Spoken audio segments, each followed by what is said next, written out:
যুবক, বাহিরে থাকলে তুমি আল্লাহর চাদরের নিচে বসতে পারবা না।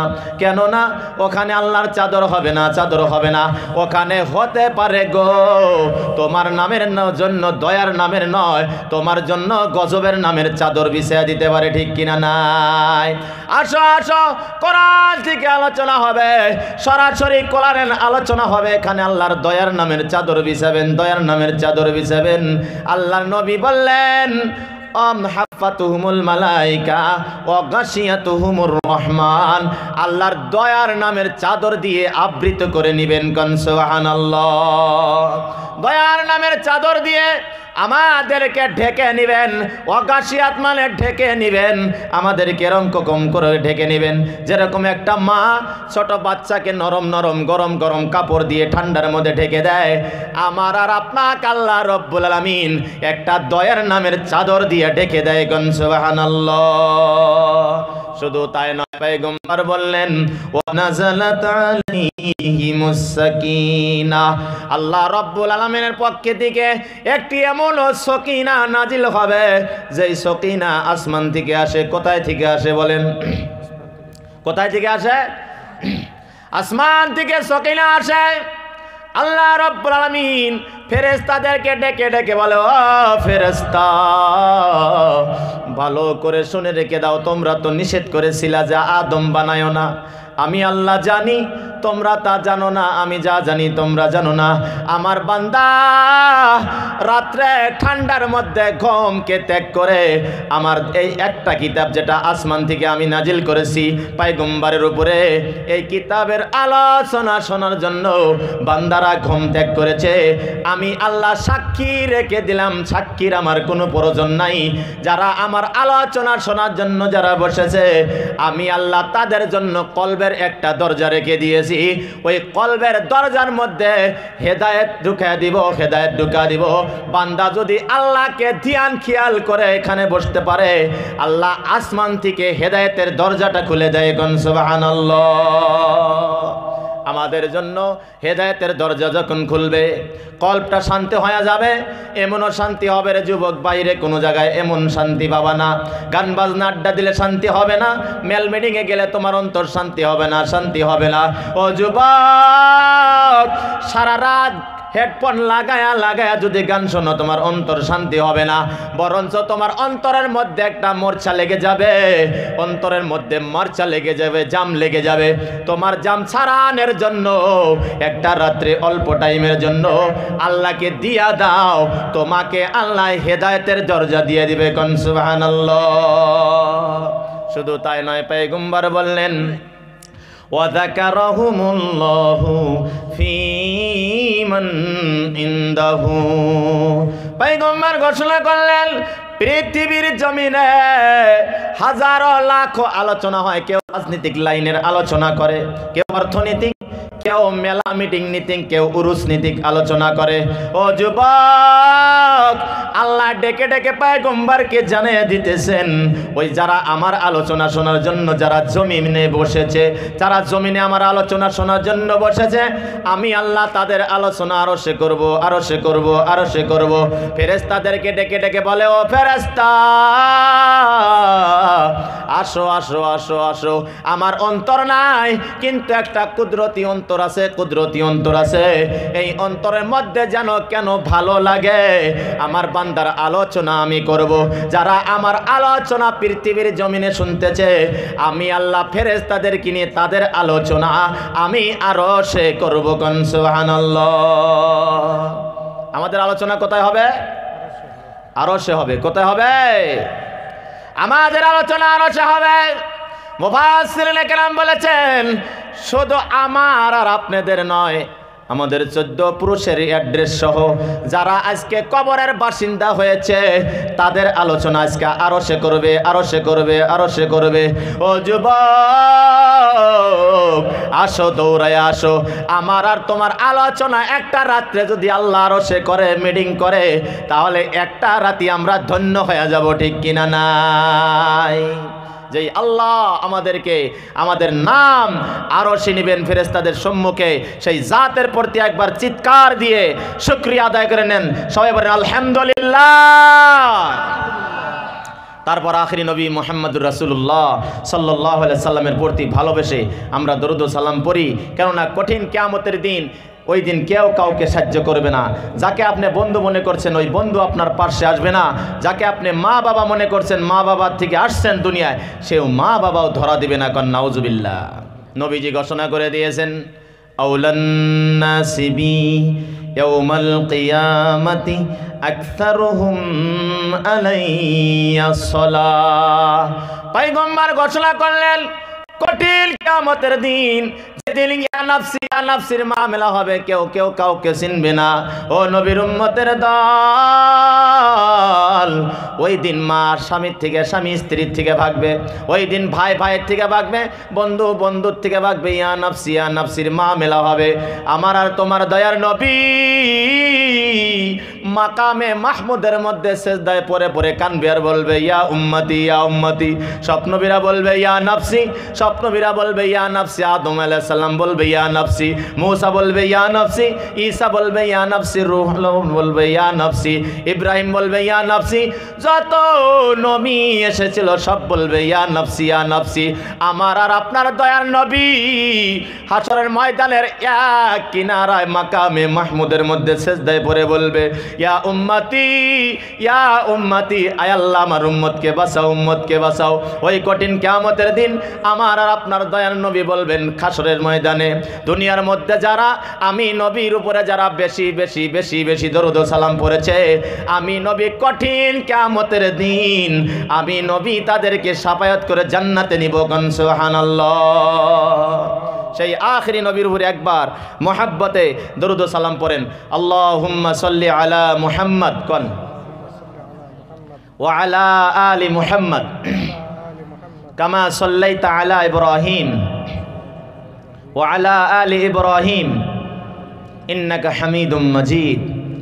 আল্লাহুম্মা বারিক আলা মুহাম্মদ ওয়া আলা আলি মুহাম্মদ কামা বারাকতা আলা ইব্রাহিম ওয়া আলা আলি ইব্রাহিম ইন্নাকা হামিদুম মাজিদ।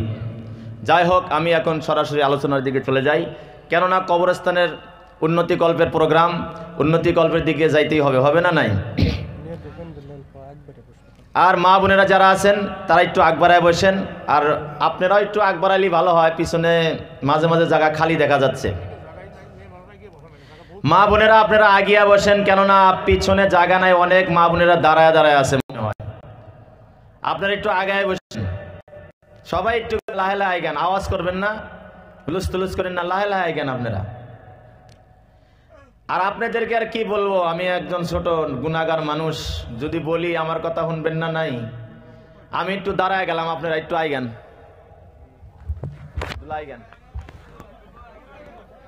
একটু আইগান, সবাই সবাই একটু আইগান। মা বোনেরা আপনাদেরকে বলতেছি, আপনারা একটু আগে বসেন। আমি আপনাদের ছেলের বয়সেরও বয়স না, আপনারা একটু আগে আগে বসেন, জায়গা হবে। হাদিসের মধ্যে কোরআনের আয়াতে আইছে, যারা যখন কোনো মজলিসে আইগেবার কয় আইগান লাগে, যখন কারো জন্য জায়গা দিতে বলে জায়গা দিতে লাগে, তাহলে অন্তর কুশাদা হয়, অন্তর প্রসার্য হয়। কোন সুবহানাল্লাহ। বারবার ডিস্টার্ব করে কে?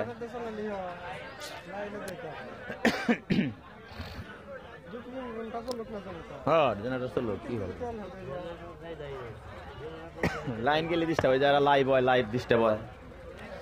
আমার সাথে সবাই পড়েন, মানে আউযুবিল্লাহ বিসমিল্লাহ পড়ে নেই, এই জন্যই শয়তান আসতে পারে, শয়তানকে খেদানোর জন্য। At the first in the name of Allah the beneficent the merciful. আল্লাহর নাম নিয়ে আমরা শুরু করব, যিনি অত্যন্ত দয়াশীল, তেনার নাম নিয়ে আমরা শুরু করব। সবাই পড়েন, আউযু বিল্লাহি মিনাশ শাইতানির রাজিম। বিসমিল্লাহির রাহমানির রহিম।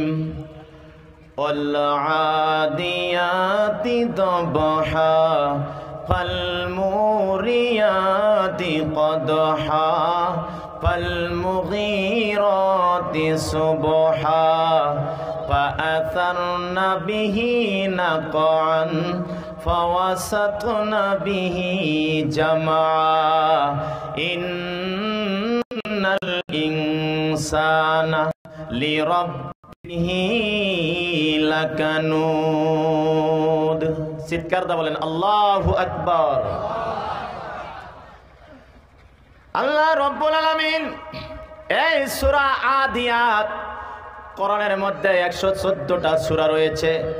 ওই 114টি সূরার মধ্যে 100 নম্বর সূরার নাম হলো সূরা আদিয়াত। এই সূরা আদিয়াতের মধ্যে আল্লাহ রাব্বুল আলামিন 11টা আয়াত রেখে দিয়েছেন। 11টা আয়াত বান্দার জন্য এত ইম্পর্টেন্ট। এক ইমামে বলেছেন 11টা আয়াত যদি কেউ দুনিয়ার বুকে যদি তার উপরে আমল করতে পারে, আল্লাহ রাব্বুল আলামিন হাসরের ময়দানে তাদের কোনো শাস্তি দিবে না, তাদেরকে জান্নাতুল ফেরদাউস নসিব করবে। গণ সুবহানাল্লাহ। এই আয়াতের মধ্যে আল্লাহ রাব্বুল আলামিন ফার্স্ট 4টা কসম খেয়েছেন। 4টা ঘোড়ার কসম খেয়েছেন, 4 প্রকার ঘোড়ার কসম খেয়েছেন। ঘোড়ার কসম খাওয়ার পর ইম্পর্টেন্ট একটা আলোচনা করেছেন মানুষের ব্যাপারে। 4টা কসম খাওয়ার পর মানুষের বিষয় আল্লাহ রাব্বুল আলামিন আলোচনা করেছেন। গণ সুবহানাল্লাহ। আল্লাহ রাব্বুল আলামিন কি কসম খাইলেন? 1 নম্বর কসম খাইলেন ওয়ালা দিয়াতি দবহা। কসম ওই ঘোড়ার, যে ঘোড়া ঊর্ধ্ব শ্বাসে উচ্চ শ্বাসে যারা যুদ্ধের ময়দানে তীব্র গতিতে চলে, ওই ঘোড়ার কসম। কোন সুবহানাল্লাহ। কিসের কসম খাইলেন? ঘোড়ার কসম খাইলেন। কোন ঘোড়া? ওই ঘোড়া যারা যুদ্ধের ময়দানে এত স্পিডে ঊর্ধ্ব শ্বাসে পৃথিবীর জমিনে সব প্রাণী ঊর্ধ্ব শ্বাস নেয় না। ঊর্ধ্ব শ্বাস মানে আমাদের ভাষায় হেহার পেরে নিঃশ্বাস যারা নেয়। মুফাসসিরিনে কেরাম বলেছেন 3 প্রকার প্রাণী ঊর্ধ্ব শ্বাস নেয়, ঊর্ধ্ব শ্বাস নিঃশ্বাস টানে। 1 নম্বর হলো ঘোড়া, 2 নম্বর হলো কুকুর, আর 3 নম্বর হলো শিয়াল। কোন সুবহানাল্লাহ। আল্লাহ রাব্বুল আলামিন ঘোড়ার কথা বলে কি বুঝাইতেছেন? আল্লাহ রাব্বুল আলামিন এই আয়াতের মধ্যে 4টা কসম খেয়েছেন। আল্লাহ কেন কসম খান? কসম খাওয়ার কারণ কি? আল্লাহ রাব্বুল আলামিন কোনো ইম্পর্টেন্ট বস্তু বোঝানোর জন্য আল্লাহ রাব্বুল আলামিন কসম খাওয়ার প্রয়োজন নয়। আল্লাহ কয় আমার কসম খাওয়ার কোনো দরকার নাই। কসম খাইলেও যা, কসম না খাইলেও তা, আমি আল্লাহর কোনো আসে আর যায় না। আমি আল্লাহ দয়া করে, আমি আল্লাহ বান্দার জন্য দয়া স্বরূপ। আমি একটু বান্দাকে ভয় দেখানোর জন্য, কথাকে পুক্তা করার জন্য, বিশ্বাস ধরানোর জন্য আমি আল্লাহ জমিনের মধ্যে এই বস্তুর ওই বস্তুর কসম খাই। কিন্তু ও মানুষ, খবরদার জেনে রেখে দাও, তোমরা যখন কসম খাবা আমার ছাড়া কারো কসম খাওয়া যাবে না। ঠিক কিনা? নাই। দুনিয়ার মধ্যে মানুষ দেখা যায় কি শব্দ জানি ব্যবহার করে। মাইরি, তোর মাথায় হাত দেয়া কইলাম, কোরআন শরীফ মাথায় নিয়ে কইলাম, মাটির উড়ে খারাসি, নাউজুবিল্লাহ। কন নাউজুবিল্লাহ। যারা এরকম কসম খায়, এই কসম খাওয়া শিরক, বেদাত, গুনাহ, একদম গুনাহে কবিরা। কন নাউজুবিল্লাহ। আল্লাহ রাব্বুল আলামিন বলেছেন, ও বান্দা, তোমার যদি কসম খাইতে হয় আমি আল্লাহ বড়, আমার ছাড়া পৃথিবীর কেউ বড় নাই। আমার কসম খাইতে হবে, দুনিয়ার কারো কসম খায়ও না। আমি আল্লাহ এই জন্যে কসম খাই। আমি আল্লাহ মাঝে মাঝে ঘোড়ার কসম খাই, উটের কসম খাই, 3 গাছের কসম খাই, জাইতুনের কসম খাই, সূর্যর কসম খাই, চন্দ্রর কসম খাই, কত বস্তুর কসম খাই। আমি আজ কসম খাইলে আইসে আর যায় না। আমি আল্লাহ সব বস্তু আমি আল্লাহ সৃষ্টি করেছি, আমি আল্লাহর সব মখলুক এগুলো। কিন্তু তোমরা একটা মখলুক, তোমরা কেন মখলুক হয়া আর এক মখলুকের তুমি কেন কসম খাও? তোমরা একটা মখলুক, তোমাদেরকে তো দায়িত্ব দেওয়া হয় নাই, তোমাদের কোনো পাওয়ার নাই আর একটা মখলুককে তোমরা বানাইবা, সৃষ্টি করবা। না না না, আমি আল্লাহ সৃষ্টিকর্তা। আমি নানান বস্তুর কসম খাইতে পারি, কিন্তু ও বান্দা খবরদার জেনে নাও, তোমরা দুনিয়ায় অন্য কারো কসম খাবা না। পৃথিবীর জমিনে কসম যদি খাও তাহলে আমি আল্লাহরই কসম খাও। কোন সুবহানাল্লাহ। এটা হলো মশলা। কসম খাইলে কার কসম খাইতে হবে? He is one and only. He begetted, not is he begetted. There is none like into him. Kan subhanallah. ওই জাত যার ছেলেও নাই সন্তানও নাই, আল্লাহ দা ইটারনাল, দা অ্যাবসলিউট। ওই জাত যার ছেলেও নাই সন্তানও নাই, তিনি একা, তিনি কারোর থেকে হয় নাই, তেনার কোন বস্তুর দরকার নাই, তেনার মতো এহু জগতে কেউ নাই। কান সুবহানাল্লাহ। কসম খাইলে তার কসম খাইতে হবে। কান সুবহানাল্লাহ। জবাবে কসম মানে কসম খাইলেন আল্লাহ, কারণ হলো একটা ইম্পর্টেন্ট বস্তু বোঝানোর জন্য। ইম্পর্টেন্ট বস্তু বোঝানোর জন্য। ইম্পর্টেন্ট বস্তু কি? আল্লাহ কসম খাইলেন ঘোড়ার। ও বান্দা, ঘোড়ার দিকে তাকাও, ঘোড়ার দিকে তাকাও। ওই ঘোড়া যখন যুদ্ধর ময়দানে স্পিডে দৌড়ায়, স্পিডে দৌড়ায়, এত ঊর্ধ্ব শ্বাসে হেহার পারতে পারতে দৌড়ায়, ওই ঘোড়া